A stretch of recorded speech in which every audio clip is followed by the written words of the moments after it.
Good morning, my loves. How are you? I hope you're doing well on this Tuesday morning. That you have woken up feeling happy and joyous to be alive one more day, and that you are thankful for one more opportunity to get it right. So this morning I'm not going to be with you long, but I do want to talk a little bit about the disguises in your life. The disguises in your life. For the last few weeks, I have been studying a book in a series by Tony Evans called Victory in Spiritual Warfare. And I've been studying that book because some of the things that I am going through in my life, they just can't be of this world, right? They just cannot be of this world. And I asked the Lord to just please show me something that could help me understand the magnitude of what was happening in my life and give me the tools to fight and not be weary while I'm trying to do good.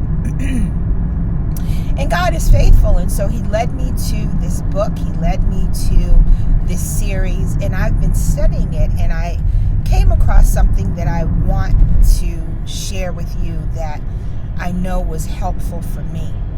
You know, one of the things that we forget as Christians is that our battles are not initiated in places that we can see. Every battle, every challenge, every high place in our life that we struggle with is always initiated in the spiritual realm. And unfortunately, because if you're anything like me, you forget that, you try your best to navigate those places and those challenges and those hard times with things of this world that can't even begin to touch what you're going through and what you're dealing with. And I was reminded last night as I was studying that this is part of Satan's purpose, to aggravate us, to challenge us, to cause us to feel as though God has forgotten us, to cause us to think that maybe God is not faithful in our situation, or to cause us to question His unfailing and undying love for us. And what I found most interesting was the reminder that part of Satan's skill set is to roam, to seek, and to devour.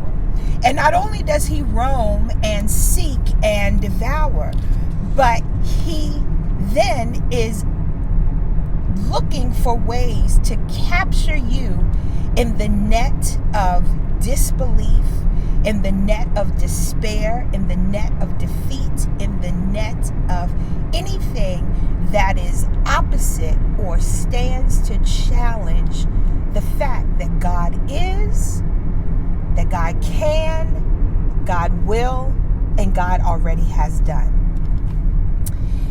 And because we have, if you're anything like me, because we have reduced Satan to the red, two-horned being with the three-pronged pitchfork in his hand, we forget sometimes what he's coming to battle with and what we need to survive.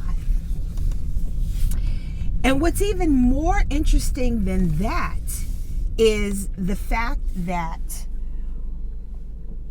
when he realizes he can't use those particular things to challenge us and to defeat us, then he becomes busy presenting himself to us in ways that we find more comfortable.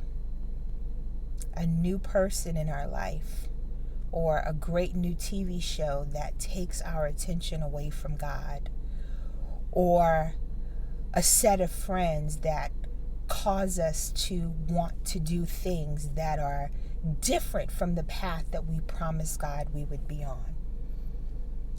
If you think about it, when he talked to Eve in the Garden of Eden, what did he present himself as? He didn't present himself as the red, two-horned being with a three-pronged pitchfork in his hand.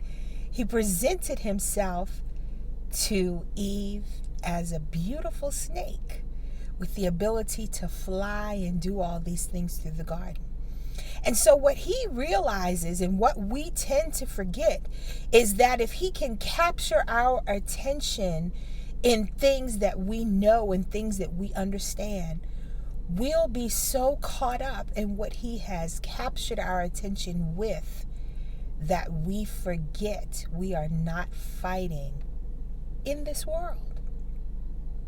And so today, more than anything, I just want to challenge you to think about, what are the disguises in your life? What are ways that Satan has shown up in your life? The piece of bread that he offered Jesus when he was trying to tempt him, the snake in the Garden of Eden. What are the ways that Satan has shown up in your life to distract you from the things of God, from building and strengthening and fortifying your relationship with God?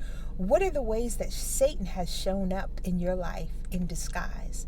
I challenge you to think about that today. And then I challenge you to separate yourself from those things and align yourself with the things of God that will put you back on the path that God has designed for your life. You know, ultimately, we will never be happy until we fulfill the purpose that God has called us to. And we cannot begin to do that if we continue to be of this world. If we continue to fight of this world with this world, we got to rise above, and we got to do better. And we have to break down those things that keep us separated from the source of our power, which is the Lord Jesus Christ.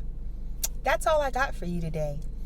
Think about the disguises in your life and then tear them down. Don't allow them to be the things that keep you bound in situations that frustrate you, in places that you're not growing in God, and in places where God has not called you to be. He has so much better for you. Trust me.